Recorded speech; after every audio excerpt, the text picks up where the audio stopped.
नमस्कार। यूपी मिश्रा का इनसाइड झारखंड की ओर से जोहार। इंगे यूपी मिश्रा, इनसाइड झारखंड पस्टाखौन। आज मैं अपने आवाज़ से ही यथा स्थिति के अनुसार बोल रहा हूँ। इस बीच में जो थोड़ी सी डिस्टर्बेंस हो गई चाइना वर्सेस इंडिया एंड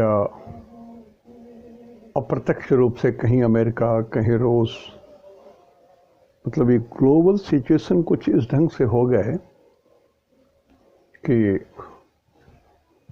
यहाँ इंडिया का फ़ोटो बनाया हूँ, यहाँ पाकिस्तान का हॉरोस्कोप, सॉरी ये चाइना का हॉरोस्कोप है और ये इंडिया का हॉरोस्कोप है।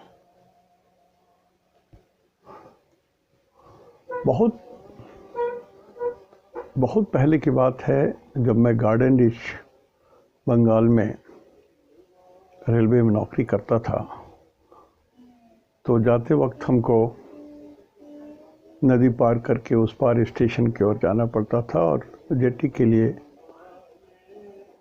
जांच के लिए खड़ा रहना पड़ता था।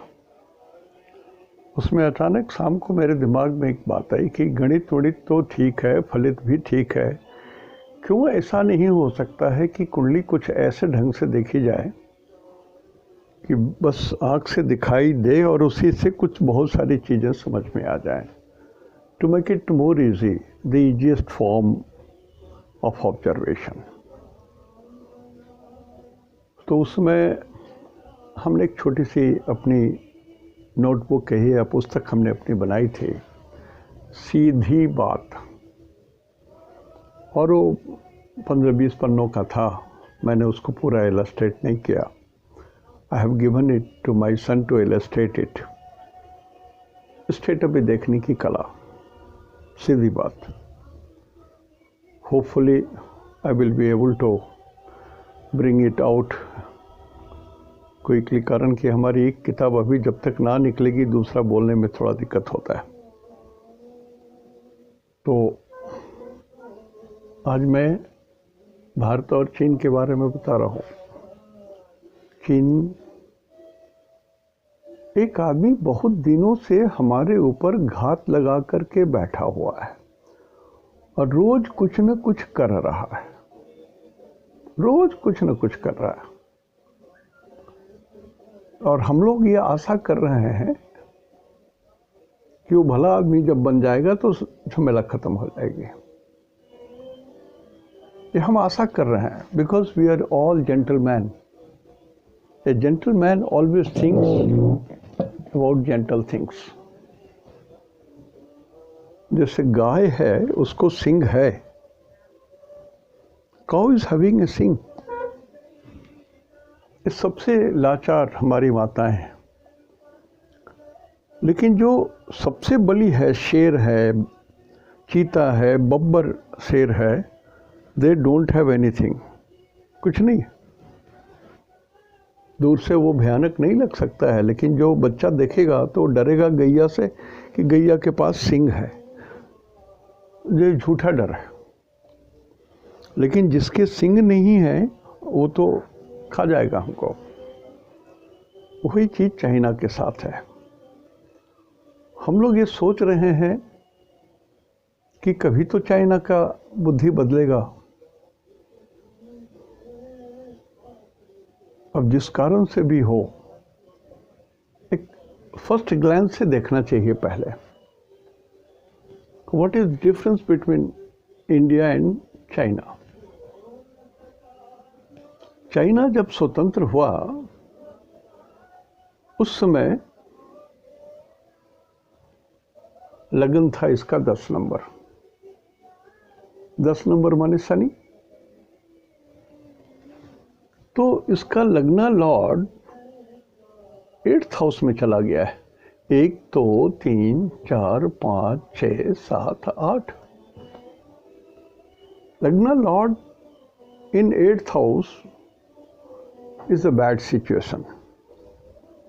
ठीक नहीं है। उन्हें आदमी मृत्यु के मुख में खड़ा है और मृत्यु के लिए तैयार है, डर नहीं है उसको। और सच बात तो ये भी है कि शनि जब 8th हाउस में होता है तो आदमी दीर्घायु हो जाता है, अल्पायु मध्यायु होता है, मध्यायु दीर्घायु हो जाता है। तो शनि तो चाइना को बेपरवाह कर रहा है कि डटे रहो, डरो मत। और यही शनि 2nd हाउस में भी दृष्टि दे रहा है। और 2nd हाउस में दृष्टि देने का मतलब है कि धन संपन्न वैभव युक्त है ये। आज चीन जो हमसे बाद स्वतंत्र हुआ, सभी देशों को लोन दे रहा है, लोन दे करके मदद करके सबको अपने कर्जे में, अपने कैप्चर में कर रहा है। और लग्ना Lord in 8th is a dangerous situation. वो मरने से भी नहीं डर रहा है। कम वॉट में कुछ भी आ जाए, डर नहीं है। क्यों डर नहीं है? इसलिए खुद शनि ही तो उसके अष्टम में आ गए। यद्यपि ये अष्टम भाव में सूरज है, तो 8th Lord in 9th is also not a good condition, good situation. तो 8th लॉर्ड इन 9th चाइना के लिए बैड इंडिकेशन दे रहा है। इनके भाग्य सूरज के कारण खराब होंगे। तो सूरज को पूरब बोलते हैं। तो पूर्वीय देशों के कारण, सूरज के कारण, एक बहुत शक्तिशाली राष्ट्र के कारण, जिसके चारों ओर सारे ग्रह घूमते हैं, जैसे विश्व में अभी जिन किन प्रकारेण अमेरिका के ही चारों ओर सारे ग्रह घूम रहे हैं, सारे देश घूम रहे हैं, उससे ताकतवर, उससे धनी देश अभी तो कोई नहीं है। कल को रूस भी हो सकते हैं, चाइना भी हो सकते हैं। देखिए, रूस और चाइना में एक अलग बात है। एस्ट्रोलॉजी में जिक्र है चिपटे नाक वाले लोगों का। They are all alike. लेकिन रूस भी कम्युनिस्ट पार्टी है और चाइना भी कम्युनिस्ट पार्टी है, लेकिन रूस के नाक चिपटे नहीं है, वहाँ के नागरिकों के नाक चिपटे नहीं है। तो ये दूसरा है कम्युनिस्ट पार्टी, ये दूसरा है। चाइना जो कम्युनिस्ट पार्टी है वो दूसरा है। दोनों में फ़र्क है। जब भारत स्वतंत्र हुआ तो अपने प्लानिंग के लिए रसा के ऊपर निर्भर किया और किसी देश के ऊपर निर्भर नहीं किया। और वहाँ से हम उसके 5 ईयर प्लानिंग का जो मॉडल था, उस मॉडल को चुन करके अपने यहाँ इम्प्लीमेंट किया। This was the era of Pandit Jawaharlal Nehru. तो आज भी हमारे देश का जो बुनियाद है, भारत की पंचवर्षीय योजना के ऊपर का ही बुनियाद है। और जो भी डेवलपमेंट हो या ना हो, जो लोग जो भी सोचते हों, लेकिन जो मेरे उम्र के भी जो लोग हैं, और यदि आप गांव खेत के आदमी हैं तो आप याद रखेंगे कि पहले गांव में एक खेती होती थी धान की। भगवान बारिश दें तो धान की खेती हुई, ना हुआ तो अकाल, कमजोरी, अन्न की कमी। लेकिन जब धीरे धीरे देश विकास में आने लगा तो एक फसल से 2 फसल, 2 फसल से 3 फसल तक होने लगा गांव में। जिस गांव में, शहर से गांव में बस उतरने पर इतनी गर्द उड़ती थी कि उतरने के बाद जब तक आप मुंह साफ ना करो तब तक आपके जो रिलेटिव आपको लेने आए नहीं पहचानेंगे। बहुत विकास हुआ उसके बाद से। तो लेकिन ये चाइना जो विकास किया, जिस रेट से चाइना विकास किया, उस रेट से लगभग किसी कंट्री ने विकास नहीं किया। तो ये एडवांटेज में है। ये छोटे छोटे देश, जो विपन्न देश है, जो गरीब देश हैं, जो लाचार देश हैं, उन सब देशों को ये पैसा दे करके, कर्ज दे करके अपने हाथ में कर लिया। So globally he stands alone but he is a powerful. अब ये पावरफुल व्यक्ति कैसा है? शनि को इंडिकेट करता है, और शनि मृत्यु के घर में चला गया है। मृत्यु के घर का लॉर्ड 9th हाउस में चला गया है। तो ये शनि ऐसा है कि इसको जेंटलमैन के पोजीशन में नहीं गिना जाएगा, इसलिए कि शनि सूरज के अधीन में है, और सूरज पूरब के देश को बोलते हैं, जैसे जापान है। तो जापान सरीखे देश जो पूरब की ओर हैं, उन लोगों ने इस चीन को पराधीन बना करके रखा है आज भी। ये भी उनका शत्रु है, मृत्युदायक शत्रु है। चीन इनको सबसे पहले परास्त करना चाहता है, जापान को, और जापान के आसपास के जितने छोटे देश हैं उनको परास्त करना चाहता है। और चीन के दक्षिण में हम लोग हैं, इंडिया। तो 10 नंबर साउथ को बोलते हैं। मन, चंद्रमा, चाइना का मन भी साउथ में है। और ये 4 नंबर चंद्रमा का होता है, लेकिन इस 4 नंबर के घर में मंगल है। मंगल जब 4 नंबर में रहते हैं तो -100% होते हैं। मंगल का मतलब रियल एस्टेट, भूमि, जमीन, जायदाद, समुंदर। 4 नंबर कर्क राशि को बोलते हैं। कर्क राशि माने पानी, मंगल माने जमीन। तो वैसे जमीन जो पानी के किनारे हैं, वैसे देश, वैसे शहर जो पानी से सटे हुए हैं, पानी के किनारे हैं, जो पानी से घिरे हुए हैं, उन पर चाइना बिल्कुल गिद्ध दृष्टि लगाए हुआ है। जैसे हमारे उत्तर में जो चाइना का दक्षिण पड़ेगा, जो ज़मीन है, जो झील है, जिसके चारों तरफ अभी वो पिछले 1 साल से नौटंकी कर रहे हैं। और सब जानते हैं कि चीन यदि 1 कदम पीछे जाता है तो 3 कदम आगे जाता है। 2 कदम नहीं, 3 कदम आगे जाता है।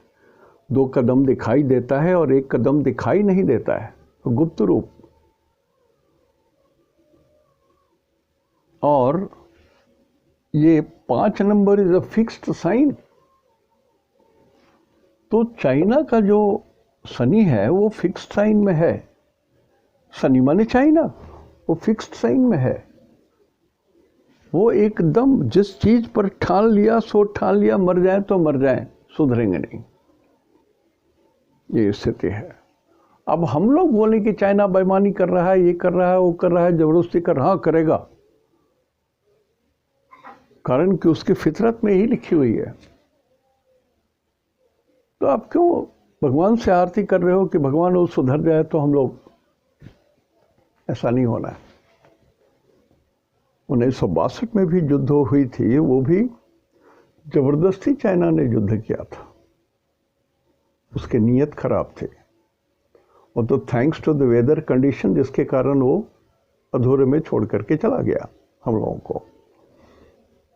और जितनी भूमि उसने जीत ली सो जीत ली, रख ली उसका, वो सब किनारे का भूमि है, सीमांत प्रदेश का भूमि है। तो चाइना से सुधरने की यदि कोई आशा कर रहे हैं, चाहे हमारे राजनेता हों, चाहे नेता हों, चाहे विपक्ष के लोग हैं, जो पक्ष के लोग हैं, अब ये तो दुराशा है। सपने में भी ऐसा नहीं हो सकता, नहीं हो सकता सपने में। Nobody can.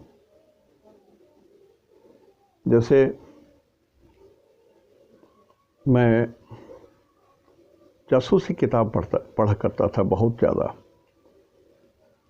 मेरे समय में एक इब्ने हसी हुआ करते थे, जासूसी दुनिया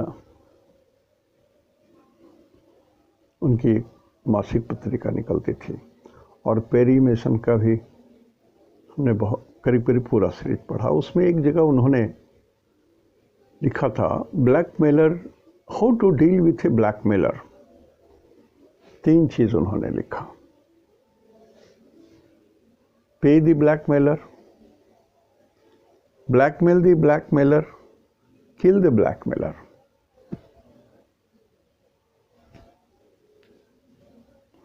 समझदार के लिए सारा काफी। तो ये स्थिति तो बनी हुई है, और बहुत सारे जगहों में ये चंद्रमा श्रवणा नक्षत्र में है, जो आप गणित से मिलाएंगे उनका टाइम ऑफ इंडिपेंडेंस वगैरह, तो उस श्रवणा का एक प्रथम चरण आता है, और कहीं कहीं उत्तराषाढ़ा का एक चरण आता है, एक उत्तराषाढ़ा नक्षत्र आता है। तो उत्तराषाढ़ा नक्षत्र सूरज है, सूरज का नक्षत्र होता है, ये चंद्रमा है। इस चंद्रमा को ये डेथ हाउस में दे रहा है, लेकिन इसका चंद्रमा जो है, इसका नक्षत्र सही इसलिए दिखता है कि Chandrama is a dispositor of Mars, Mangal के डिस्पोजिटर है, एंड दिस मार्स इज -100%। तो चंद्रमा ने मन, तो मन के अंदर में -100% मंगल डिस्पोजिटर है, निगेटिव। मैं घास नहीं खाऊंगा, खाऊंगा तो मांस खाऊंगा। आप शेर को पिंजड़े में रख दीजिए और उसको घास परोस दीजिए, भूखे मर जाएगा, घास नहीं खाएगा। वही हालत चाइना की है, ये भूखों मर जाएगा चलेगा, उसके जनता भूखे मर जाए चलेगा, कैसी भी स्थिति विकट हो जाए चलेगा, लेकिन मैं खाऊंगा तो मांस, घास नहीं खाऊंगा। और मांस यहाँ पर क्या है? नीच का मंगल। भूमि चाहिए, मैं भूमि खाऊंगा, देश खाऊंगा, राष्ट्र खाऊंगा, जमीन खाऊंगा, एरिया खाऊंगा।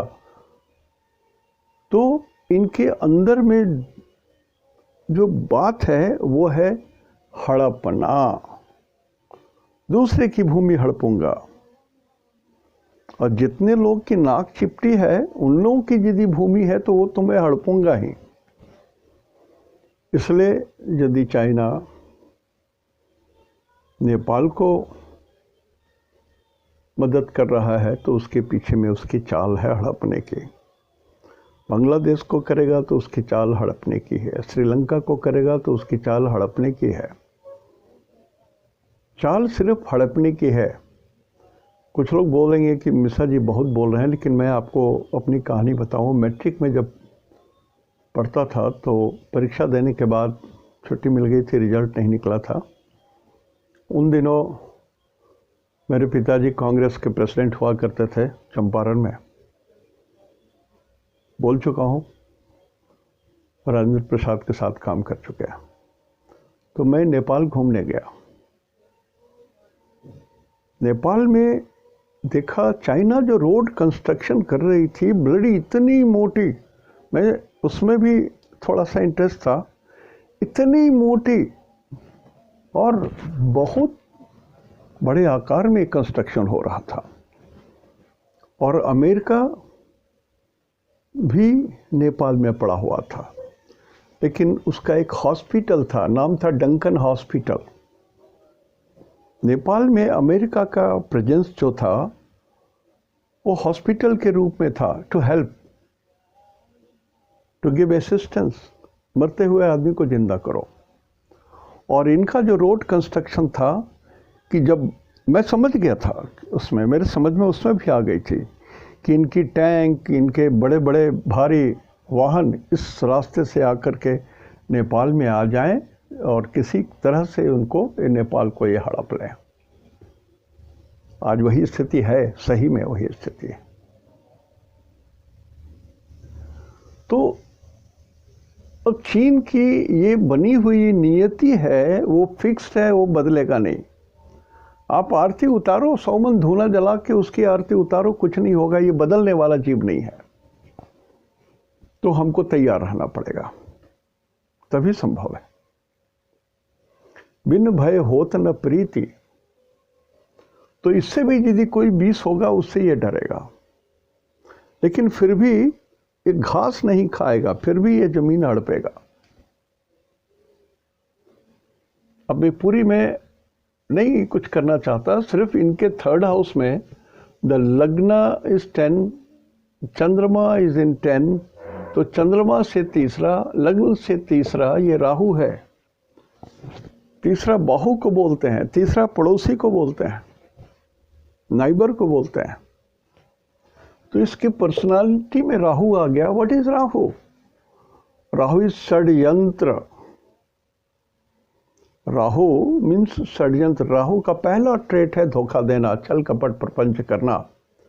देवताओं को इंटर्न अमृत मिला था, इस राहु ने देवताओं का रूप बना करके अमृत हासिल तो कर लिया, और भगवान भी उसके मुंह से अमृत उगलवा नहीं सके तो उसका गला काट दिया, 2 टुकड़ा बना हुआ है, लेकिन फिर भी आकाश में जिंदा है राहु के। तो ठीक चाइना उसी तरह से, आप गला काट दो, कोई परवाह नहीं है, मैं तो जमीन चाहिए, मैं जमीन हड़पूंगा। और पानी के किनारे जमीन है तो मेरा खास आहार है कर्क मंगल। कर्क को नॉर्थ बोलते हैं। तो जिस देश से नॉर्थ में जमीन हो और वो चाइना से साउथ में पड़ता हो तो उसका वो प्रथम आहार है। मैं सिर्फ समझने के लिए इस सारे में सारी बात कर रहा हूं। और इसकी पर्सनैलिटी में राहु है, छल कपट प्रपंच धोखा घृणा, ये इसका पहला, इसकी चाल, पहली चाल कुटिल है। 12 में है, मीन राशि में है, और ये मीन राशि इसके 12 भाव में आ गए, मूल त्रिकोण में आ गए, खर्चे के घर में आ गए। तो इसकी पर्सनैलिटी एक हाथ से खर्चा करती है, 12 नंबर दूसरे हाथ से षड्यंत्र करके उसको निगल लेती है। एकदम साधारण भाषा में इसको समझना है। ये नहीं कि we know the China and then postmortem कर, यही बात नहीं है, सिंपल बात है। अब 4 नंबर को विदेश नीति भी बोलते हैं। ये सब 7th हाउस है। किसी के राष्ट्र के कुंडली में, किसी भी राष्ट्र की कुंडली में 7th हाउस इस विदेश नीति, या वैसे राष्ट्र जिनके साथ आप जुड़े हुए हो, जो आपके पार्टनर राष्ट्र हैं, तो इसकी विदेश नीति भी तो नीच मंगल डिक्टेट कर रहा है, हड़पने वाली नीति है। और ये किसी का मित्र हो ये संभव नहीं है, या संभव है, ये किसी का मित्र ही नहीं हो सकता। कारण कि मंगल की जो दृष्टि है, चौथी दृष्टि 1 2 3 4 इस शुक्र पर होगी। शुक्र को भी ये डैमेज करेगा। भारतवर्ष का लग्न शुक्र है 2, तो भारतवर्ष पर भी चाइना के जो भूख है, जो जमीन हड़पने की भूख है, वो इसकी चौथी दृष्टि से शुक्र पर पड़ रहा है। शुक्र का 1 नंबर 6 होता है, दूसरा 7 2 होता है, 7 और 2।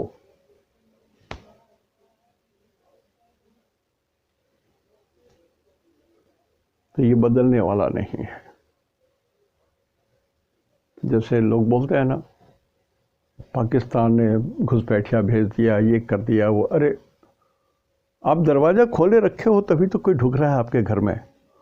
आप कुछ करो ऐसे कि एक पत्ता भी हिले तो आपको मालूम हो जाए। बॉर्डर पर रख दो जितने लोग रखना चाहते हो। रोना क्यों? रोने की क्या जरूरत? जो हमारे देश के अंदर ढुकेगा वो मारा जाएगा। इजराइल तो वही कर रहे हैं, दूसरे देश भी तो यही कर रहे हैं, अभी नॉर्थ कोरिया भी यही कर रहा है। तो बिन भय होत न प्रीति, ये सुधरने वाला नहीं है।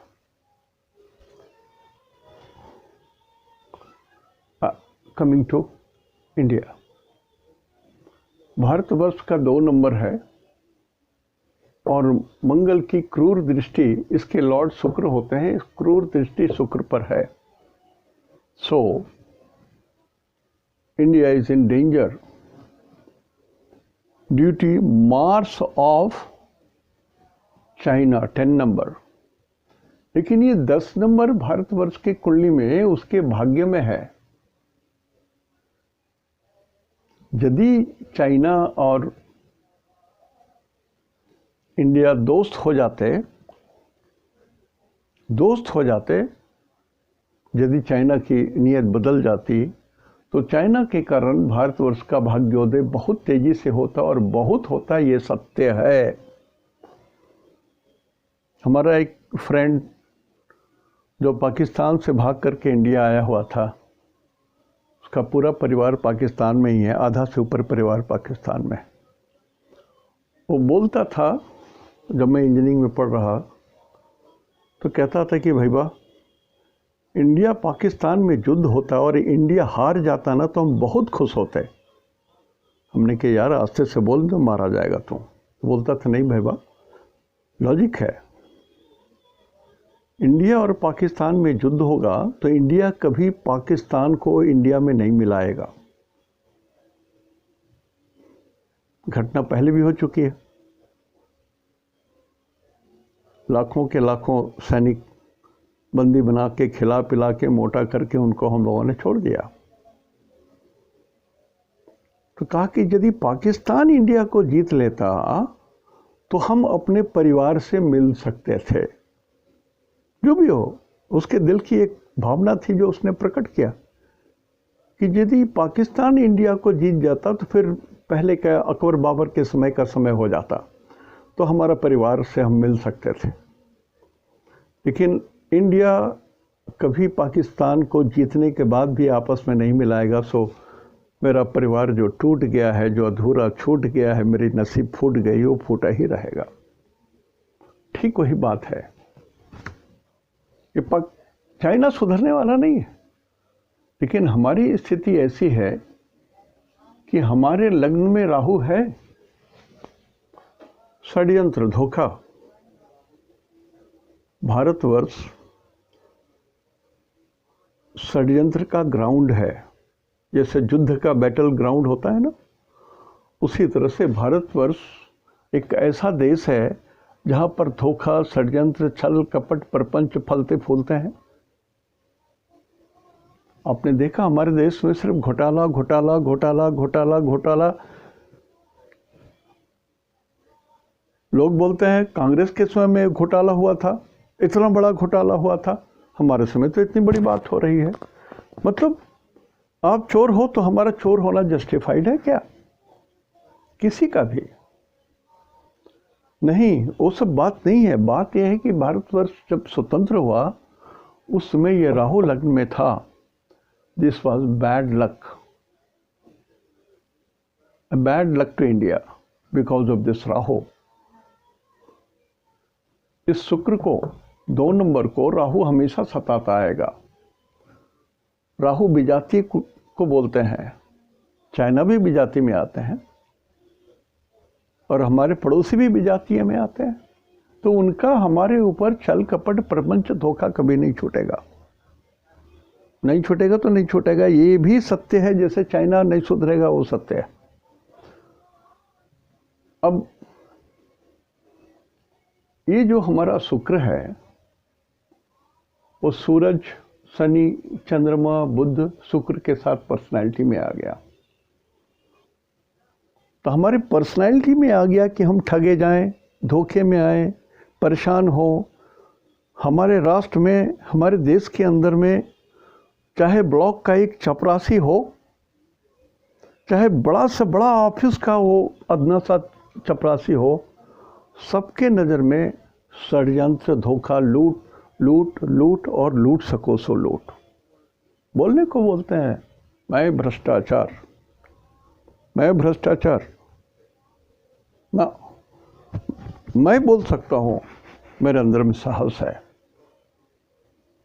कि मैंने आज तक घूस नहीं लिया, छल कपट नहीं किया, एक पैसा भी कमाने की जुगत नहीं लगाई छल से। ऐसे मैं बोल सकता हूँ कि ईश्वर ने मुझे कुछ दिया दम, पैसे का लोभ नहीं, छल कपट का लोभ नहीं, कोई भी मुझे नहीं डिगा सकता, कोई भी मुझे डगा नहीं सकता। लेकिन ऊपर महल में भ्रष्टाचार ऊपर से नीचे आ रहा है, फैलता चला जा रहा है। जैसे टॉर्च की रोशनी होती है ना, ऊपर से गिराओ तो वो ऐसे फैलता जाता है। तो टॉप लेवल में ही हमारे यहाँ भ्रष्टाचार है, जो ये कुंडली में दिखाई देता है, जो हमारी पर्सनैलिटी में रच गया है, सूरज में रख गया, हमारे यश में। जो जितना धन कमाता है वो यशस्वी है। भारतवर्ष में बड़े बड़े चोर बदमाश धन कुबेर हो गए, अरे उनकी बिल्डिंग को तोड़ना क्या, उसको स्कूल बना दो, उसको म्यूनिसिपैलिटी ऑफिस बना दो, तोड़ना क्या। उपयोग कीजिए ना संसाधन को। जो बेईमान चोर जिनकी भूमि है, जो हड़प लिए हैं सारी चीज, हमारे संपत्ति को हड़प लिए हैं, क्यों छोड़ना। एक बहुत बढ़िया वर्ड है, एक सिपाही चोरी करते हुए पकड़ा गया, एक दरोगा चोरी पकड़े हुए जाए, एक एसपी डीएसपी आईजी चोरी करते हुए पकड़े जाएं, क्या सज़ा मिलती है? सस्पेंड कर दिया जाता है। मैं भी नौकरी किया हूँ। Suspension is never a punishment, suspension is never a punishment, never is a punishment. उनको काम से विरमित कर दिया गया, उनकी तनख्वाह आधी कर दी गई। जब इंक्वायरी ख़त्म हो जाएगा, यदि वो सही पाए जाएंगे तो उनकी तनख्वाह जोड़ करके उनको दे दी जाएगी, आधी तनख्वाह जितने दिन रही। उनको रिस्टोर कर दिया जाएगा, यदि प्रमोशन इस बीच में ड्यू था तो उनको प्रमोशन भी दे दिया जाएगा। Then what is the punishment? Punishment तो यदि आपने 1 रुपया गबन किया, चाहे 1 करोड़ रुपया गबन किया, तो punishment should be removal from job, he should be remove from job. लेकिन हमारे भारतवर्ष के पर्सनैलिटी में ये आ गया, पर्सनैलिटी में ये आ गया, क्या किया जाएगा। हमारे 7th हाउस में भी वही स्थिति बनी हुई है। तो भारतवर्ष की रक्षा तो सिर्फ धर्म ही कर सकता है। गुरु इसके 6th हाउस में आ गए, तुला राशि में। तो तुला राशि में गुरु है हमारे यहाँ, तुला राशि में शुक्र है। यहाँ इस शुक्र के ऊपर मंगल की दृष्टि पड़ी हुई है, शुक्र के ऊपर मंगल की दृष्टि पड़ी हुई है। शुक्र फीमेल बोलते हैं और मंगल पुरुष को बोलते हैं। मैं क्यों इसको मिला रहा हूं? चाइना जहां जहां जिस प्रदेश को अपने अधीन में, जैसे तिब्बत वगैरह को किया, तो उन्होंने जबरन चाइनीज मेल से, वहां के लोकल फीमेल से जबरन शादी करवाया कि जो ब्रीड होगा वो चाइनीज हो जाएगा, पिता के धर्म के अनुसार हो जाएगा और उसका धर्म ओरिजिनल नहीं रहेगा। इसलिए कि वहाँ ईश्वर की कल्पना ही नहीं है। बहुत सारे जगहों में ईश्वर की कल्पना नहीं है। बहुत सारे लोग गुरु मानते हैं, बहुत सारे धर्म हैं जिसमें ईश्वर नहीं माने जाते हैं, ईश्वर नहीं पूजे जाते हैं, गुरु पूजे जाते हैं। उसी बहुत सारी कंट्रीज हैं जिसमें धर्म की कोई पराकाष्ठा नहीं है, वहाँ जनता पूज्य है, पब्लिक पूज्य है।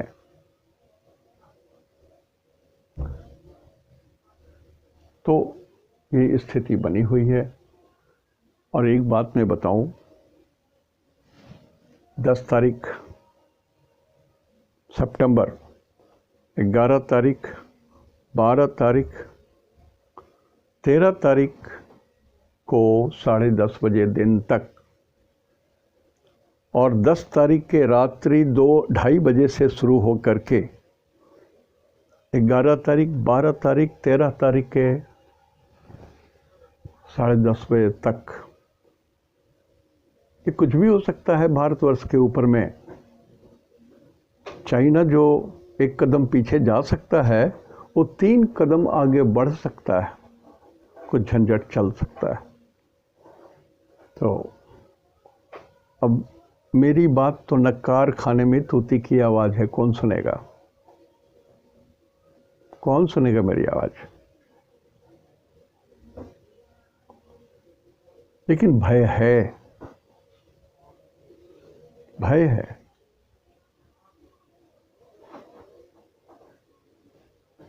तो वो जो दिन है, मैं चाहूँगा कि हमारे सैन्य बल, हमारे खुफिया तंत्र बिल्कुल सावधान रहें, बिल्कुल सावधान रहें, बिल्कुल ही सावधान रहें। आज यहीं तक। थोड़ा सा वो जो हमने कुंडली दी थी आपको पहचानने के लिए कि कौन है ये, वो नहीं, उसके लिए नहीं दिया था। मैं जो सीधी बात, जो कुंडली मैंने किताब लिखी है उसके हिसाब से दिया था कि ये व्यक्ति जिसकी आयु पूरी है, 8 नंबर में शनि है तो पूरी आयु है।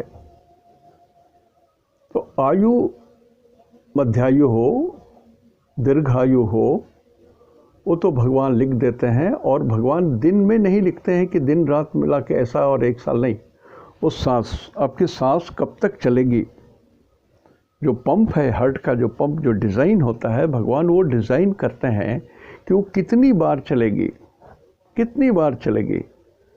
मतलब यदि आपकी आयु 100 साल है और एक दिन में सांस इतनी बार चलती है तो उसको मल्टीप्लाई कर दीजिए। जो इंजन है भगवान ने हार्ट में लगाया है, वो इतनी बार तक सांस निकालेगा और फेंकेगा, वो मेरी आयु हुई। आयु कैलेंडर में नहीं भगवान लिखते हैं, सांस में लिखते हैं। तो जो व्यक्ति था, मंगल केतु 7th हाउस में जब किसी के भी कुंडली में हो, it is very very dangerous.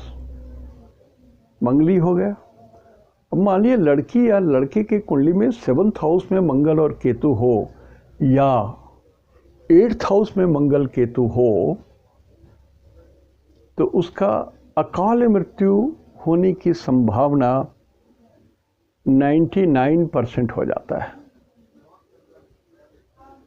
इसलिए मंगला मंगली के केस में जब तक ये पूरी तरह से ना मिले, मंगल केतु मिला करके जब मिलते हैं, Mangal plus Ketu is equal to daitya,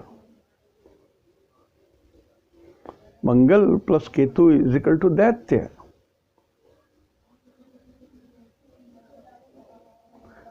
Mangal plus Rahu is the most dangerous dabang, जो धोखा देकर के सारा काम करेगा। मंगल प्लस केतु ये दैत्य, जो सिर्फ आपको खा जाएगा, निगल जाएगा कच्चा, आपकी हड्डियां तक नहीं साबुत रहेंगी। इतना डेंजरस है मंगल केतु का कॉम्बिनेशन।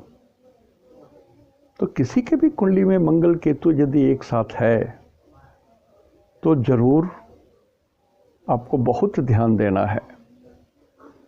और उस व्यक्ति को भी बहुत मारा गया है, साधारण मार नहीं पड़ी है। मैंने कहा उसके प्राइवेट पार्ट में भी बहुत मारा गया है, या उसको पहले डैमेज कर दिया गया। बाकी उसके सांस को रोका गया। सांस 3 को बोलते हैं विंड पाइप।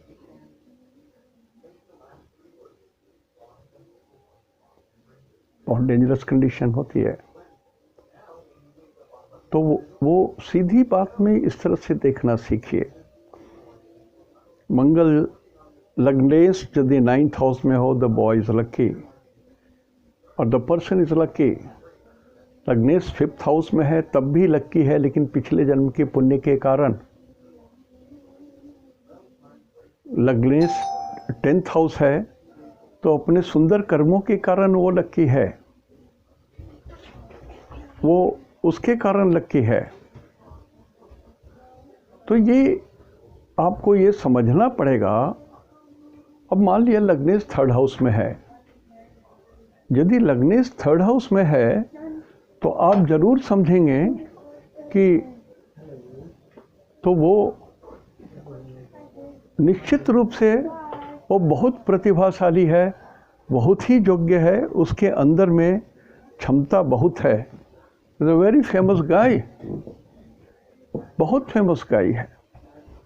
लग्नेश यदि शुभ हो करके सेकंड हाउस में चला जाए, वो धन कमाएगा, पॉजिटिव होकर के जाए।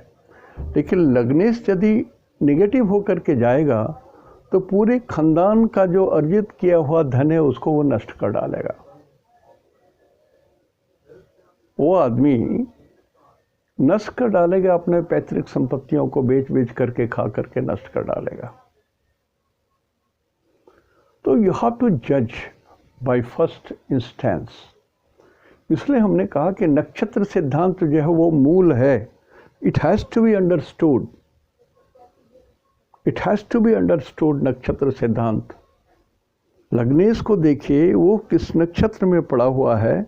यदि निगेटिव नक्षत्र में पड़ा हुआ है और यदि वो 4th हाउस में है तो आपके सुख को वो व्यक्ति, अपने सुख को खुद अपने हाथों वो नष्ट करेगा। ये सब चीज़, छोटी छोटी बात आप समझना सीखिए। राशि फल से, नक्षत्र फल से थोड़ा हम लोग आगे बढ़ करके कुंडली एनालाइज करना सीखेंगे, वो हम आपको धीरे धीरे बताएंगे। जो लोग समझ गए हैं, लेकिन जो लोग एकदम प्राइमरी स्टेज में भी नहीं है, जो 1 महीना 2 महीना में आए हैं, उनके लिए ये भारी होगा और उनको लगेगा कि हम बेकार समय बर्बाद कर रहे हैं।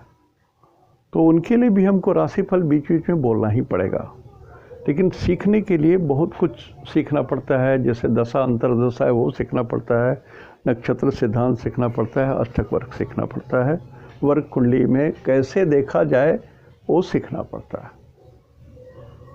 आज यहीं तक। इति शुभम तेहन दो इनाग को त्योहार 10, 11, 12, 13 का 10:30 बजे तक। The time of India is bad. जय गणेश।